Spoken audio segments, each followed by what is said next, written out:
So today's webinar will be led by Jon Ward, a Company's partner and experienced Agile coach with over 15 years of experience.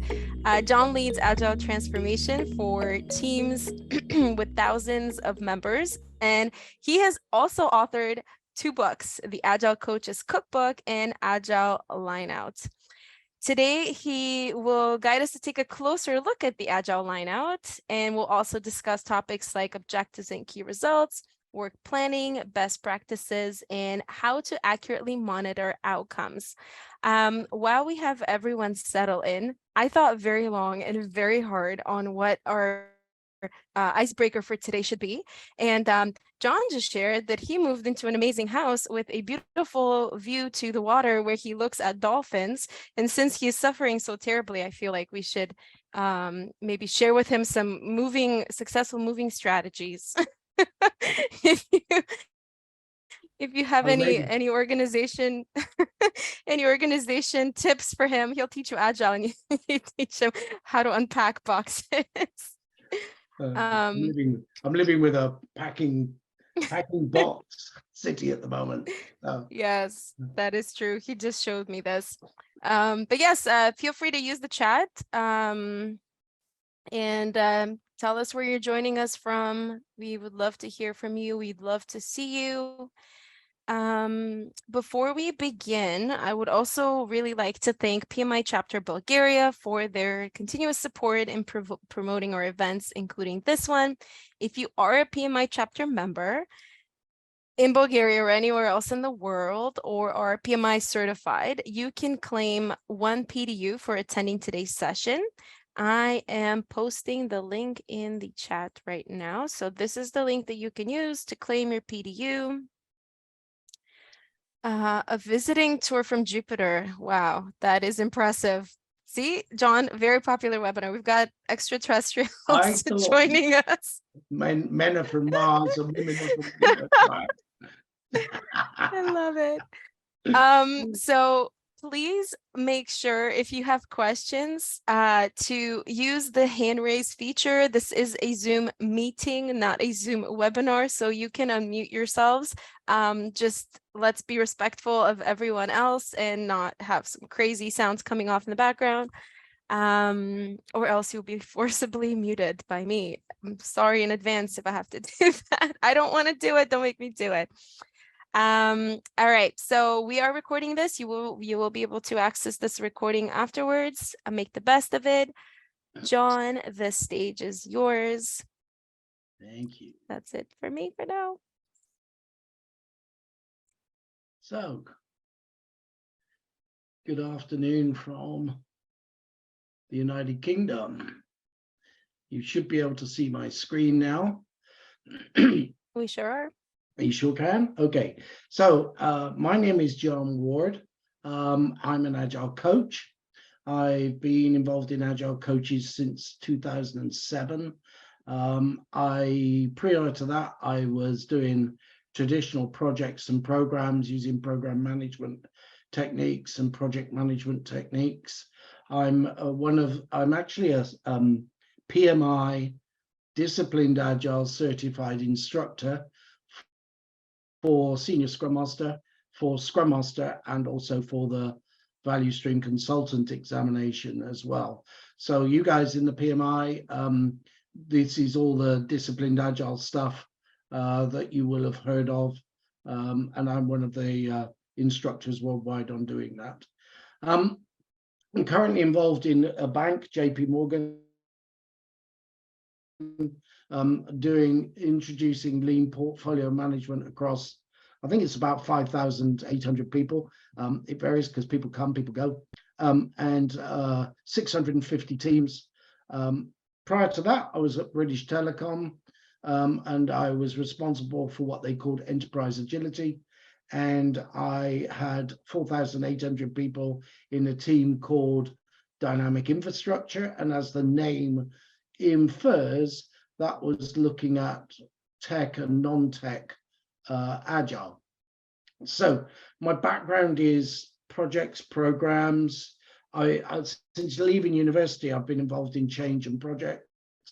and more recently moved to Agile. So the result of that is that I use a sort of a blend of skill sets and so on, and you'll see that in a few minutes, I think.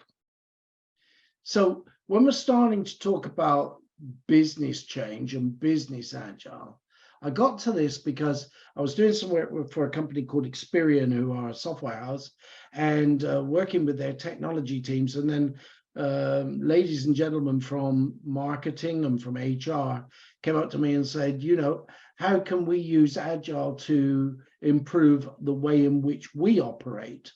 So, oh, that's interesting.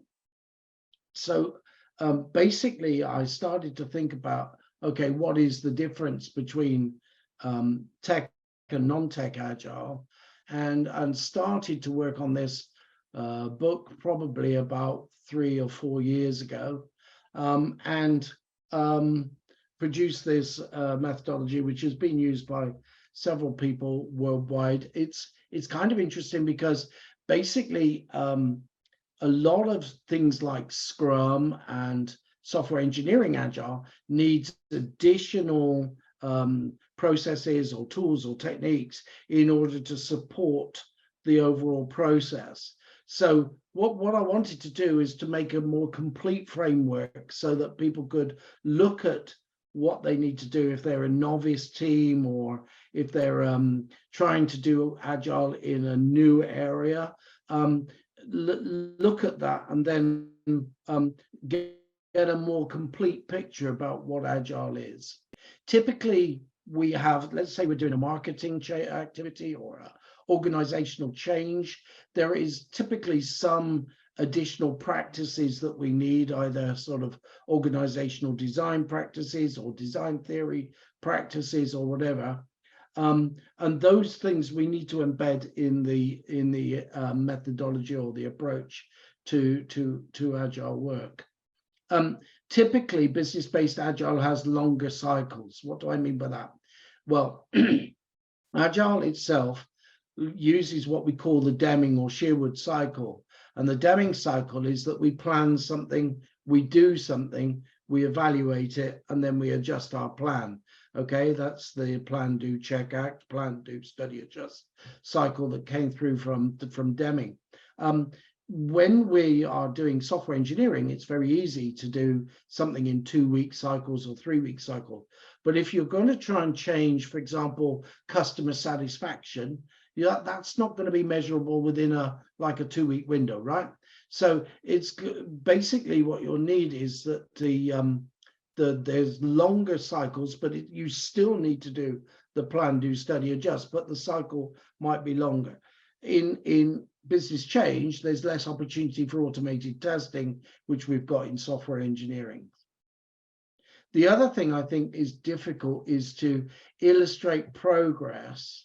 And I found that the way in which to, first of all, define the goals and then illustrate our progress is to use something called OKRs. Now, some of you will be familiar with the term OKRs. It means outcomes or objectives and key results. And basically we say, this is the key result we want. This is the outcome we want. And these is how we're going to measure that we've got there.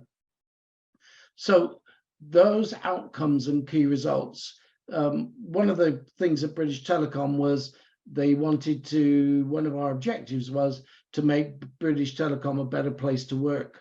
And obviously that's not something that we could either test it in an automated way, but we had to nevertheless provide some feedback to us. So we needed to look at measuring what employees were thinking about working for PT, and then we could adjust what we were planning to do based on that particular improvements. So typically with business-based Agile, we're looking at short-term improvements that gives us a, if you like, a path that we think we're going down, and we need to be more aware of the feedback data, which is where Kanban comes into play, because we've got a lot of data ways of catching OKRs and capturing data and so on. And I'm going to illustrate that to you in a few minutes. If you think of any project, any program, I'd like to start to introduce you to something called systems theory. Now, systems theory says that the effect of changing part of the system is all the pieces interact together, and we should look at it as a whole, whereas traditional business analysis breaks down all the components and analyzes each component. So this is a much more holistic view of looking at the way in which we're running a project. Okay, and let's sort of look at the mechanics of that. The first thing you've got is you've got three parts. You've got the solution. What are we trying to achieve? So that's the first thing that we've got in this system. The second thing is what we call the delivery process, or the means of production. Okay, and that might be creating marketing collateral, or it might be about creating an advertising campaign. It could be doing a merger and acquisition. It could be about restructuring an organization. Those things will have a delivery process, and a process that is used to get to the outcome that we desire. The third component of our methodology is in fact the team. And the team itself needs to understand how to work together, how to collaborate, what roles and responsibilities you've got. All of those sort of things need to be as part of the system. Now, if you change the solution, the delivery process might have to change. If you change the team members, the delivery process might have to change. If you change the delivery process itself, it might have an impact on the solution and the team. So you can see that those three pieces are inextricably linked. And so therefore, when I started to think about a framework that we're going to use, you were talking about the dogs coming home, Veronica. Looks as though my dogs have just come home, and they may have a bit of noise in a minute. But anyway, so they've just been walking on the beach. So those are the three parts, right? So when I started to think about Lineout itself as a system, let's look at the first part. Now, I wanted to get some structure in this so that the way in which, hang on, let me just open the door.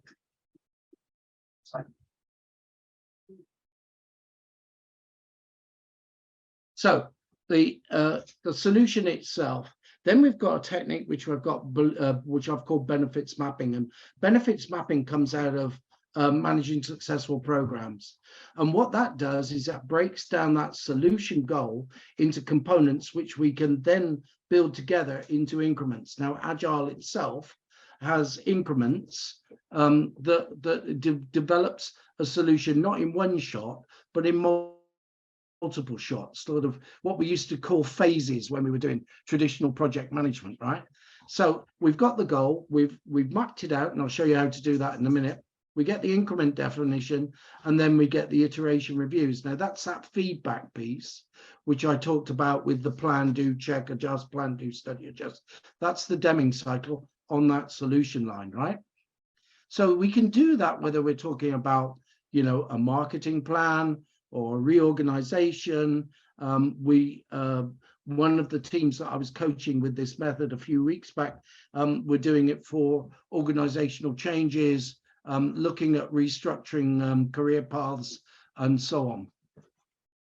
So the second part is that means of production. Now that means of production is around mobilization and planning, working out how we're going to get that solution prepared and delivered. What are the steps we're going to take? How long is it going to take us to do it? And then what we're doing is we build in Agile, we build things in what we call iterations. And those in the iterations in Agile, what we do is we look at how are we progressing our work. So Kanbanize has got the Kanban board, and we can, in that Kanban board, we can start to inspect the progress and the tasks that we're going to do in order to achieve that goal. When we do plan, do, study, adjust, I did some work with a lady. There's a great book, Richard Hackman's book, about managing high performance teams. And in that book, he quotes a lady called Connie Gerstick. And Connie saying that the reason why we in Scrum we have problems with the retrospective is that it's the end of the cycle. And what her study found, which was a PhD thesis, was that actually human beings are more likely to, in the middle of an activity, say, are we going to get there? And if so, yes. Or if not, what do we need to change in order to get that? In the middle of the cycle. So we've got, if we create a plan, we can expect our progress towards the plan. And then what we can do is we can look at, are we going to get there, and start thinking about what do we need to change in order to get there. And then the last piece of the activity is looking at can we, are we finishing the things that we should do, and so on. So that process of mobilization, planning, inspecting our progress, continuous improvement or enhancement, and then making sure we get there is, if you like, the bare bones of our delivery methodology or our delivery process. They're not forgetting we've got a team in the end of this. Now, I find it quite astonishing that the Agile methodologies, frameworks, and so on don't all rely on teams, but they don't provide any guidance with how to build teams and so on. So in Agile Lineout, what we've done is we've actually pulled together some of the quite sophisticated team building frameworks and how to measure progress. So if, for example, I was working with a team, or Carolina, if I can see her picture here, looking at this team, we can actually see the steps that we're going through. And there's a book, there's some research by Dickinson and McIntyre that was produced in 1992, which actually talks about the different steps that you need to take in building a team on the different elements. Things like the way they communicate to each other, things like the way in which they back each other up, things like the way in which they give and receive feedback. All of that gives you an idea of how to start to build that team. That team needs to have roles and responsibilities. Who's going to look at testing? Who's going to talk to stakeholders? Who's going to make sure that legal are involved? All of those sort of conversations would be part of that teamwork. So in Agile Lineout, what we've got is a working agreement that actually then allows people to actually decide who's going to do what, and people are accountable and so on. No team runs in isolation. So the third element of the team working side, of the human side, is about their external relationships, working with stakeholders, working with other teams, and how does that relationship go? So sometimes problems are caused by a team because they're too elitist and they're not fitting into the organization, and they become quite extreme. So here we've got some guidance about the relationships with others and the feedback and so on. Last but not least, Peter Senge was talking about in the fifth dimension, I think it's called the fifth dimension, discipline, fifth discipline. It's all about learning. And so what we're doing is looking at how can we use some of the techniques that are involved in sports coaching to actually learn as a team. So we've used some of those materials and put those into Agile Lineout so that we can think about team learning. Let me give you an example. When I went to Brunel University just recently for my daughter going to uni, and found on the wall a picture of Usain Bolt doing some work on a treadmill to actually measure his sprint gait and the way he was using muscles and so on. Now, when you're looking at teams in sport, they sort of break down the game or the activity into very small chunks and then start to improve those chunks. So that team learning is allowing that team to break down the work and so on.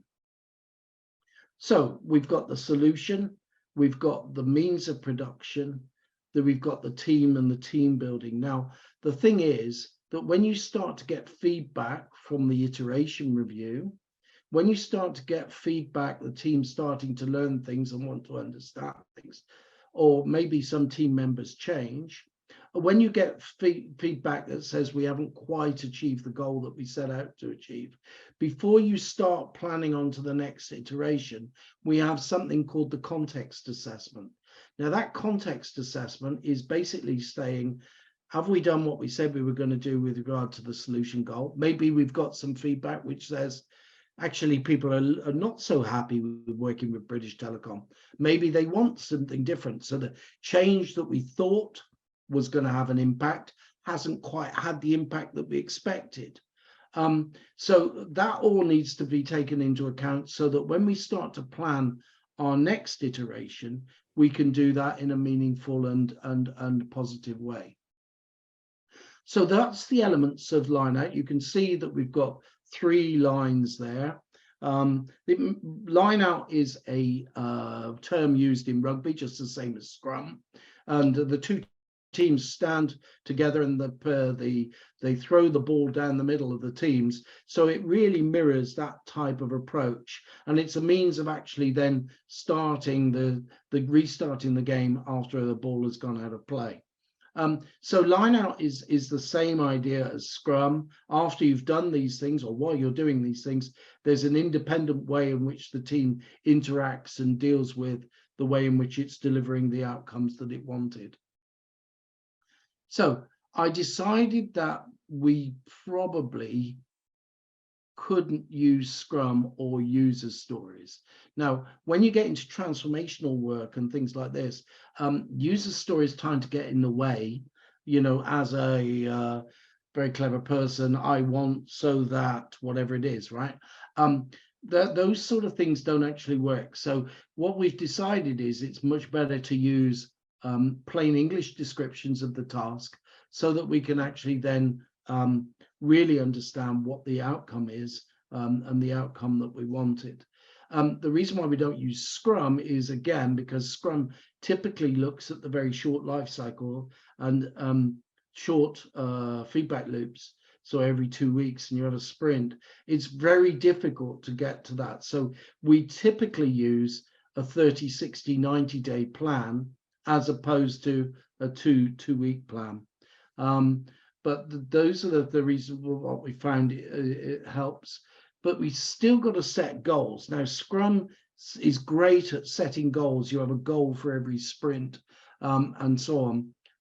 So we still need to set goals because otherwise the team won't understand where it's going. So we use to set those goals, instead of doing Scrum, we're using outcomes and key results, okay? And those define, if you like, our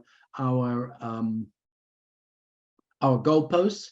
The key results define the metrics. So, for example, you could say, we're going to improve customer satisfaction as measured by NPS score moving from X to Y, okay? So that would give us a good outcome. The other thing is, once you've got those outcomes and key results, then you can start to identify the actions and the tasks that you need to achieve in order, or complete in order to get to those measures. But there's a thing in Deming, and I really think Deming is a huge guy in terms of the way in which we're going now with Agile. And I would say in many ways he's the grandfather of Agile. So basically he says that if you can't measure it, you can't manage it. So again, and I'm paraphrasing there a little bit, but again, what we can say is, okay, is the actions that we've taken getting the results that we wanted? And again, this is where Kanban comes in, because we can actually start to track those outcomes and report those outcomes. So, for example, in British Telecom, we may have 10, 12 different parts of the organization. Okay, if we're trying to improve employee satisfaction, different parts of the organizations may get different changes as a result of our actions, and they might get different levels of improvement. So what we'll need to do is to aggregate the data so that it becomes meaningful for the project team. So we need to make sure that the ability to aggregate the data is an important part of our tracking and our progress monitoring. So here is a screenshot from Kanban. You can see that we've defined those objectives. Basically, what they're saying is they want to increase the weekly average product users from 300 to 600. And they want to decrease the incidents, and they want to increase customer satisfaction. So if you look at that in terms of the goals, you can say, okay, how are we going to decrease incidents? Okay, if we're going to increase customer satisfaction, how are we going to do that? Okay, and this is where we start to get the clever piece about benefits mapping. If we can't control what we can't measure, we get the outcomes, we get the as measured by. Don't forget, the key phrase with outcomes and key results, or objectives and key result, is the word as measured by. The metric that we identify has to relate in a positive sense to the desired outcome or objective. Okay, and that's fundamental in terms of the process. So what we need to do is to look at, okay, how do we do this? And benefits mapping is a wonderful technique to do this. Okay, so here we've got a customer who wanted to increase his or her market share by X%. How is it going to do that? Well, it's decided it's going to do it in 3 different ways. The first way is it's going to improve customer satisfaction. The second way is it's going to do cost reduction. And the third way is it's going to do some customer care rewards, so a rewards program. Now, in order to get to that, what we've got is we've said that we're going to produce some focus groups. Those focus groups will give us the data that we're actually improving, or we're not improving, customer satisfaction. The value streams and value stream mapping will allow us to evaluate the customer journeys and start to improve the customer journey so that we get better customer satisfaction. Where we're looking at cost reduction, value stream analysis will allow us to look at the cost of our operational value streams, reduce those costs, and identify where our constraints are. And we can also look at organizational design and the alignment of the organization with the value stream, because what we don't want is handoffs and delays that add cost to our process. Then on the last element, we've got the care program. So if you were going to use this in real life, you can imagine that we've said that our goal is to increase market share. We've got, if you like, 3 work streams, and then you've got tasks now that you can line up with those tasks. Okay. I can't read that. So the benefits mapping process is a right to left process. In the Agile world, of course, the strategic plan sets the goal for the objectives, and the benefits are designed as OKRs and the themes for planning. So this gives us, if you like, a framework for actually getting the outcomes defined in a positive way. So each one of those has got OKRs, and then we've got our themes. Here's our 3 work streams, which are themes. So when we're saying, okay, these are our 3 themes, what are we going to achieve next? Let's say we're going to go into what we call quarterly planning or PI planning. What we'll do is we'll work out what the quarterly wave plan is. We'll establish our OKRs for the established outcome. We'll brainstorm those tasks. Then we'll start to use some agile wisdom to say, okay, how are we going to do that? How's the team going to work with that? How are we going to monitor the progress and so on? We'll prioritize the work, and we'll use WIP limits. It's very easy when you're doing things like transformations or organizational change to kick off a lot of activities, but actually finish none of them. So we need to prioritize those tasks, and the work in progress limits that are involved in Kanban actually help you to do that. Okay. And the last thing is we need to get the coalition. Now, John Cotter talks in Managing Change about a guiding coalition, and that guiding coalition is the way in which change is engaged and is embedded in the organization. When you've got themes, like the 3 themes that we've just got, then we would allocate people as owners to those themes so that they can then start to, so it's like in the traditional world, this would be the same as having benefits managers, okay, in terms of classic project management.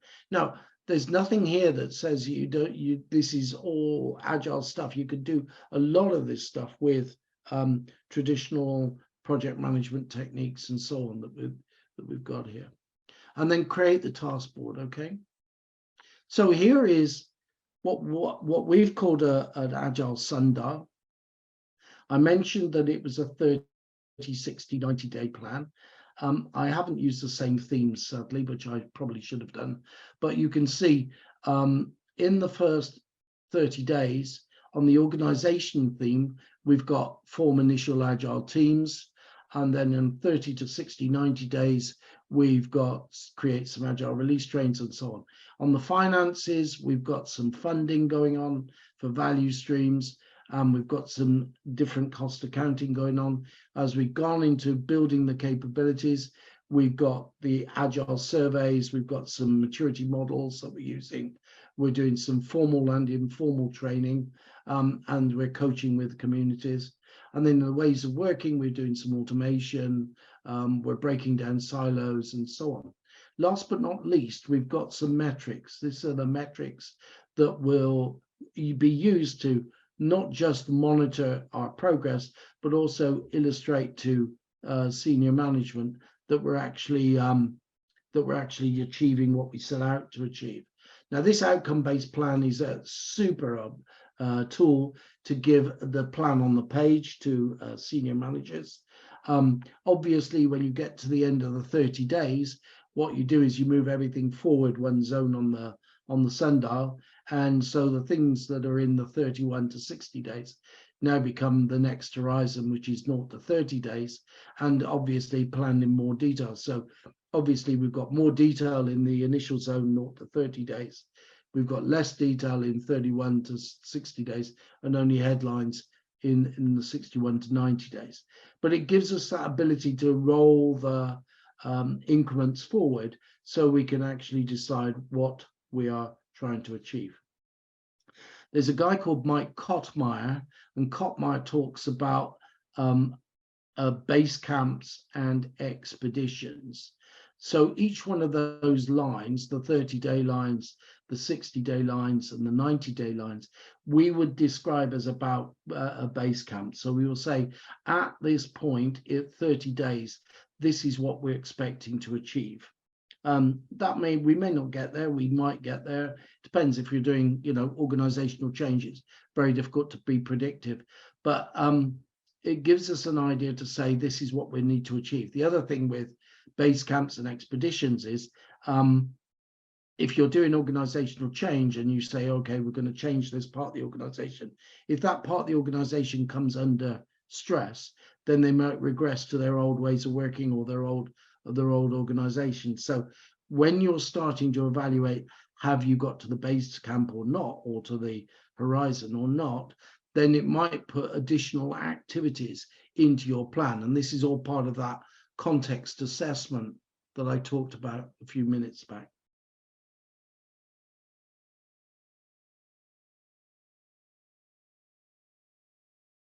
So what you tend to forget is that it's very difficult when you're doing transformational work to actually decide where the work needs to be done. So by monitoring and measuring using the data from the OKRs, you can get the objectives set from the top of the organization, and then you can start to enable the change with teams of employees. But the place where the real work happens is in the middle of the organization. So having those OKRs and measuring the information that you're doing while you're changing, this could be a merger and acquisition, this could be an organizational restructure, this could be marketing and new positioning and so on. It is the middle layers that you need to work with in order to make the outcomes actually happen. So here we've got the tasks that we were expecting to do. You can see we've got 3 work streams here. We've got initiatives, we've got BAU, we've got design, and you can see the stages that the work goes through in each one of those work streams. This gives us this would link back to my themes that I had in my original benefits mapping, and give me now the tasks that I'm expecting to complete in detail for the next 30, 60, 90 days. Okay, so you would have those activities on this board, and then you can actually start to see as you move forward through, as you're going through the process, you can start to see where the progress is happening and where it's not happening, and so on. I mentioned on a number of occasions monitoring the outcomes. The fact is that when you're in sort of improving customer satisfaction or employee satisfaction or increasing sales or whatever, there's going to be trend. Now, the interesting thing is this is almost like reverse reporting from a team. This is what's happening is, instead of us saying, okay, this is, you know, time, quality, cost input coming in from the team into the organization, what this is the organization providing data to the team to actually say, are you getting there, yes or no? So this shows you, this is a report straight from Kanban in the OKR area, where you can actually see that this particular trend is not conducive with them actually reaching their goal. So they look as though they're going to be, instead of somewhere up around the 17K mark, they look as though they're going to get to something like 7K. Now, this would cause the team now to actually say, okay, how do we adjust our plan? What do we need to do in order to get to the next stage? And it may be they can't get to 17, but maybe they need to adjust what they're doing or improve it or whatever. Okay, so this is how the Kanbanized toolkit can be used to help you as a team doing transformational activities, to provide not just the planning with the objectives and the key results, not just the tasks that you need to do with the Kanban board, but also getting the feedback with the trends and so on. So it gives you a really good toolkit to be able to use in not just software engineering, but in particular in organizational and business change. But the underlying principle with these is that we're doing plan, do, study, adjust, the Deming cycle or the Sherwood cycle, okay? It's absolutely the foundation of everything which is agile. So when we're talking about planning, we create the task board, okay? Then what we do is we start the task and start to see what's happening. Then what we do is it's not giving us the result, and then we adjust the plan, okay? So you can see how the toolkit is supporting the theory, the managerial theory of actually how do we run this particular piece of work. So all of this is summarized in the book, Agile Lineout. It's available from Amazon and so on. But I'll stop now, Veronica, and I'll stop sharing and let's ask questions. Thank you, Jon. I will invite anyone who has a question to ask to go ahead and do so. We do have an interesting discussion happening in the chat regarding, you know, is it right to call any group of people a team? Daniel has brought forth an interesting idea that one of the main problems that he says he sees that literally every group of people nowadays is framed as a team, which they are not more often than not. That could be an interesting angle to look Daniel, into. I wrote a paper just recently about people calling a co-located group of people a team and the differences between the two. Okay. This is all about the thing about team building, which is why in Lineout itself, we've got some guidelines for how to measure and monitor whether the team is working properly or not. Now, it's not manipulation. What I'm doing is providing techniques that people, a coach could use, or even if you had a fairly mature team, that they could use themselves if they're willing to be that candid with each other. But it does allow you to evaluate whether their communications are meaningful, whether people are being open to feedback and so on. But it's really an important thing. The other thing I found with JP Morgan is I've got one team in one group where you've got 4 people in India and 5 people in Argentina. And they're supposed to be a team. Well, the golden time, in other words, the time of the working day where both teams are together, it's like 90 minutes, right? So they're never going to build a team. It can never be a team. They're never going to get the relationship with team members. They're never going to provide each other with backups. Yeah, so. I agree. John, it's like maybe to build up on that a little bit. So in my experience, like, as I said, like we frame every group of people like as sort of a team. And to me, it all starts with, okay, what is the goal? Do we have a common goal, or for whatever reason, are there some individual goals that we don't want to talk about, but they're still interfering with this common goal? So, and if we start with the goal, then all of a sudden it becomes like a, let's say, a more interesting process in terms of how can we phrase it? How can we phrase it that everybody's maybe concerns, everybody like the things that they have on their minds are considered. So this is the first place. And the next thing is, to reach that goal, you need to have everybody on board, and you need the contributions of everybody to reach that goal. And it's always like, to me, why do we use metaphors like sports teams so often? Because it's like the same. You can run in a soccer team all the while. You can save all. You can, I don't know. You can score 4 goals in a game, and you can still lose, right?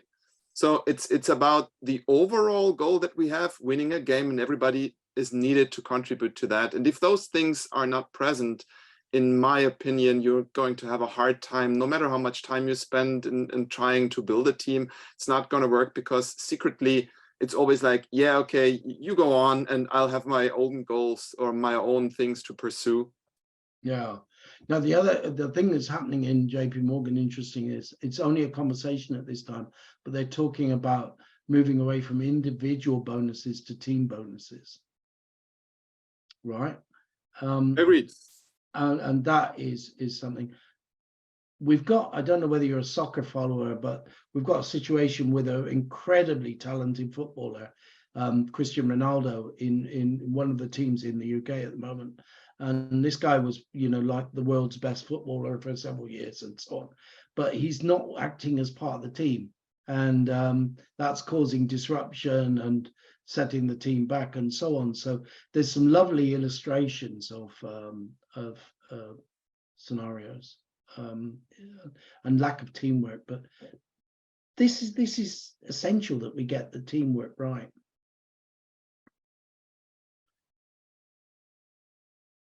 Arguably the best player, yes, Mario. Arguably, yes, yeah. The character is kind of interesting, but let's not get into the soccer of it. But somebody mentioned, Lily? You mentioned, how did you? How can we evaluate if our organization would be receptive of agile practices? Lily says, my organization context is one of a semiconductor development company with deeply ingrained waterfall practices, but lots of redesigns as a result.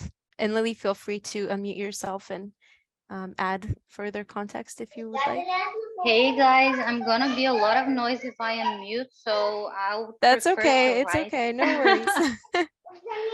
Yeah, it's just that we use waterfall for years and we use it in all our developments, but we see it failing. We see it failing because detailing requirements from the beginning becomes more and more difficult, and because as a result of those attempts to be waterfall from end to end, we have to go back many times and redesign the devices that we have produced, which is of course a huge cost additive for a company. So how do we evaluate if Agile is going to fly with us?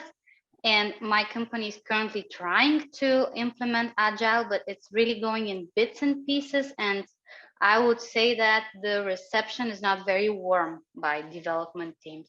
The interesting thing in my observation is everybody thinks Agile is relating to the team, and actually Agile relates more to changing working practices, and it's all about management and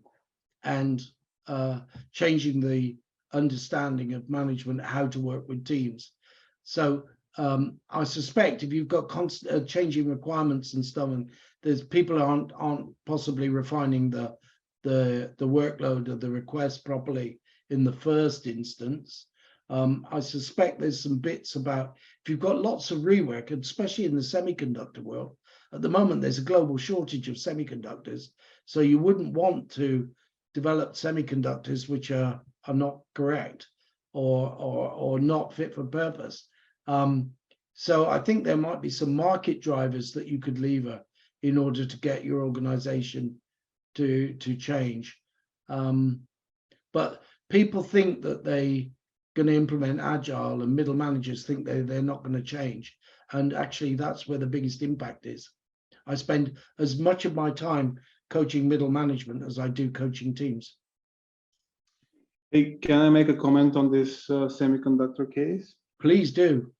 Yeah, my personal observation is that it's simply there are certain industries where Agile just doesn't work, and that's one of the main reasons why certain companies are reluctant introducing that. And based on my experience, the key success factor whether an Agile setup would work is whether the final scope or the deliverable or the outcome or the benefit is tangible or not. So if you're writing a code, if you're writing a book, you can start from chapter 9, you can start from chapter 3. But if you're building a house or a semiconductor, apart from the research and development part, if you're implementing something physical in the world, there is a very specific execution sequence. Foundation, floor 1, floor 2, roof. If you're building a house, you cannot start from the roof. And you cannot be Agile in the execution part of a project. You can be Agile in the planning, prioritization, etc., which is non-physical in nature. So I think that's the main difference. I'm really surprised that people get confused over that. I think you're absolutely right. So and I work for Motorola in their semiconductor business, right? You certainly would do. You could do the design. You could do the requirements. You do the wafer experiments, or you build prototypes. You could do that using Agile. But when you roll over into production, you're absolutely right. That would be production management that you would use rather than waterfall, perhaps. So basically, the term that will most probably will be used is hybrid, and people call hybrid something which is waterfall in nature and has iterative parts in the life cycle somewhere, and they call it hybrid. But essentially, there are very strict waterfall relationships in almost anything except the software world, which basically was why Agile was developed originally. That's not exactly true, because I mean, for example, organizational change, non-physical in nature. I agree. Yes. Marketing, transformational activities. Yes. I mean, you're not going to build a bridge doing Agile, right? Absolutely. That's not. You might get the design for using Agile, Fully but agree. And there was some rubbish published by the Agile community about 10 years ago saying, or 5 years ago saying, the whole world is every company is a software company. And that's a load of rubbish, because basically most companies are software enabled companies. But the fact is that where I lived before I moved was right next to a brewery, or quite close to a brewery. They introduce a new product every 3 months, but they only introduce software changes about once every 2 years. So it's absolutely, they were Agile, yes, of course, but there was no way that they were doing software engineering Agile. They were doing product Agile. But yeah, I agree. Anybody got other questions? There's 32 comments in the chat.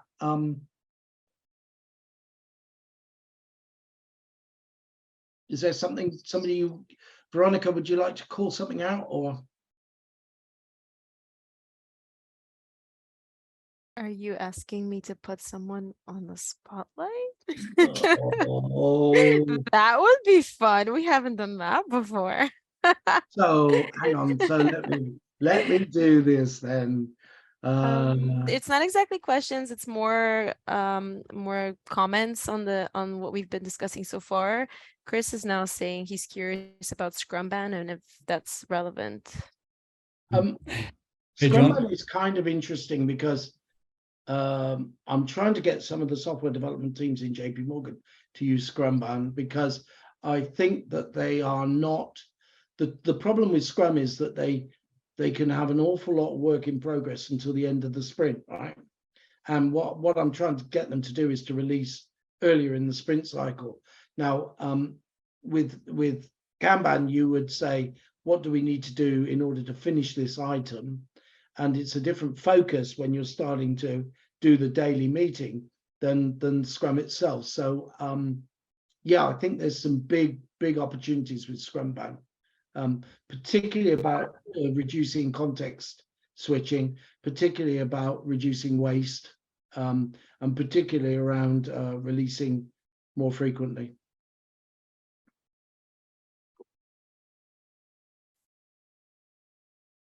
Any other questions, comments? Please unmute yourselves. And if you can turn on your camera, then I would be at least eternally grateful. It's nice to see a face along with the voice. Let me make a comment. I was hearing all of it and all the kinds of hybrid modes that we can deliver something to someone. And I was looking at the comments and seeing the question about the mindset, right?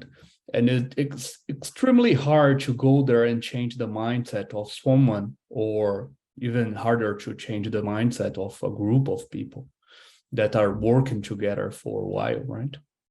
So what I have observed, especially when you go outside IT, when you go to a legal department or marketing department or another department inside a traditional company, is that it requires someone there to genuinely want to change the way they are doing the work. So you need to have someone who's a change agent inside that team. If you don't have a person there, it's not going to happen. You can put as many consultants as you need. And I have been a consultant for 15 years or so, and you can put as many as you want, it's not going to happen. You need to have a change agent inside the team. Yeah. And it's really special to identify these people. But also you need someone on the leadership to support that movement. Otherwise, it's not going to work. That's my take Olivier, here. I think you're absolutely right. I presented a paper in a conference in May in Boston. And some of the other presenters were Harvard professors. In fact, I was sat at a table, you know, the speaker's dinner before the conference, and I was 6 of us around the table, and I was the only person that was actually, you know, doing real work. Everybody else there was 4 Harvard professors, a guy from MIT and somebody from somewhere that in Canada, and we were talking about this exact problem, and they were saying that the underlying issue is that we're training people in the old ways of doing things. So, you know, basically, you know, silos. So we're training marketeers, we're training finance people, we're training legal people and so on, but we're not giving them the breadth of across the organization that we want to. So if we start to say we want to align the organization with the value streams and the way in which business create value, then you need multi-skilled practitioners, and the whole of the professional qualification process is probably set up for basically the 1920s mindset.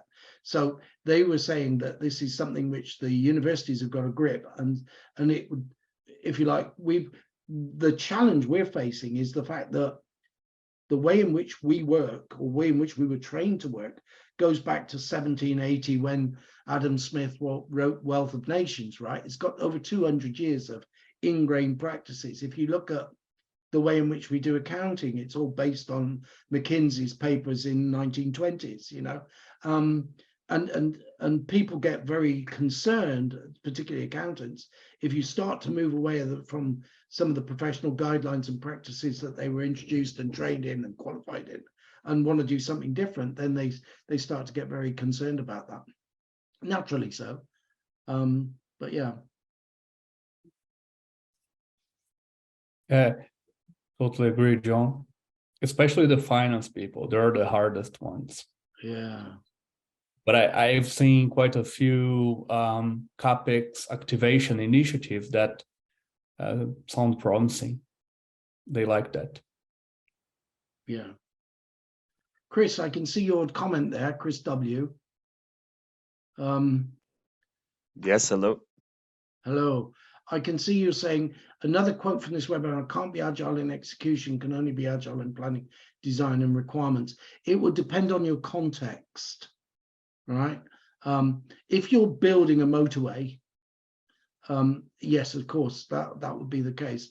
But you'd be surprised how many functions you could be more agile, use some of the agile techniques. Right. Fundamental thing is agile is not about Scrum. Agile is about harnessing the creativity, the intelligence, the energy of a team, rather than a project manager, which is harnessing the creativity, the intelligence, and the planning and the control of one person.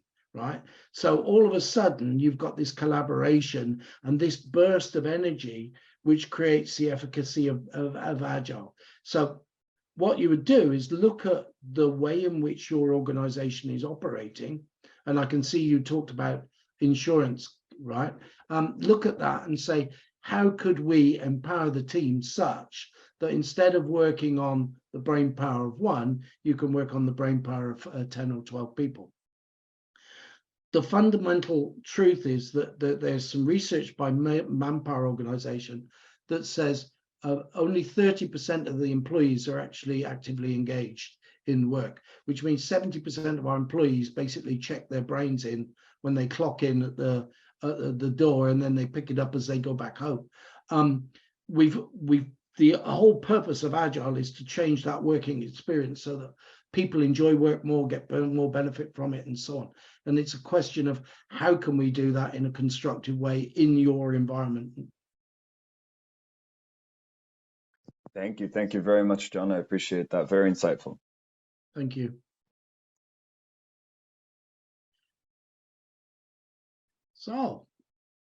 So we have ended at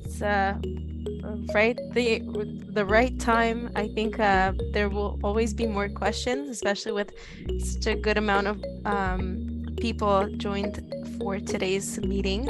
But for, you know, out of respect for everyone's time and for an opportunity to have maybe a follow-up, I will bring today's meeting to a close.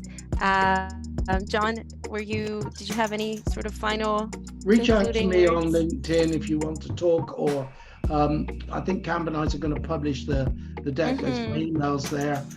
If you want to chat and have a one-to-one, let's do that. And obviously I can tell you more about how to use the Kanban tool and in order to mobilize and do this type of work, which is really what we were talking about today. Okay. And for everyone who's on this call, if you are interested in learning more, connecting with John, connecting with us, there is a survey that will pop out on your screen right as you exit. Please fill it out. It would really help us, help you. So thank you very much for being here. Thank you, John, for your time. It's been a great discussion, and we will see you all next time. This is not the first or the last webinar of this type we're going to do. So thank you, and we'll see you again. Bye now. Thank you. Bye-bye.